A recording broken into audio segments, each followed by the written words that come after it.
भारत के पहलगांव में हुए आतंकी हमले से पूरा देश रोष में था।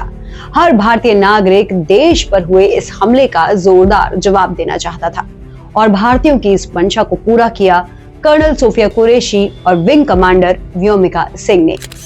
ऑपरेशन सिंदूर के बारे में इन दोनों ने पूरी जानकारी दी।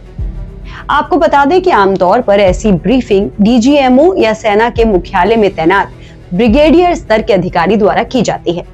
लेकिन कनिष्ठ महिला सैन्य अफसरों को ये दायित्व देकर भारत ने आतंकवादियों और उनके हमदर्दों को उनकी हैसियत बताने का काम किया है। जिन महिलाओं को पाकिस्तान में निम्न दर्जे का माना जाता है, उसे देश की दो बेटियों ने करारा जवाब दिया। कर्नल सोफिया कुरैशी और विंग कमांडर व्योमिका सिंह का चयन जिम्मेदारी भरा और सबक सिखाने वाला संदेश था। सबक इसलिए क्योंकि इन्हीं महिला अफसरों ने आतंकियों और पाकिस्तान को उनकी करतूतें गिनाई, प्रमाण दिए, आईना दिखाया और उन्हें दी गई सजा का हाल सुनाया। सोफिया कुरैशी और व्योमिका सिंह जैसी देश का प्रतिनिधित्व करने वाली महिलाओं की सफलता एक प्रेरणा है दूर दराज गांव में बैठी उस लड़की के लिए भी, जो अपनी सभी सामाजिक, आर्थिक, मानसिक बंधनों को पीछे छोड़ अपने सपने पूरा करना चाहती है और शक्ति स्वरूपा बन देश के दुश्मनों के छक्के छुड़ाना चाहती है। जहां एक तरफ व्योमिका सिंह और सोफिया कुरैशी प्रोफेशनल नजर आई, उन्होंने अपनी जिम्मेदारी को ठीक से समझा और उसी तरह का कार्य किया, तो वहीं दूसरी तरफ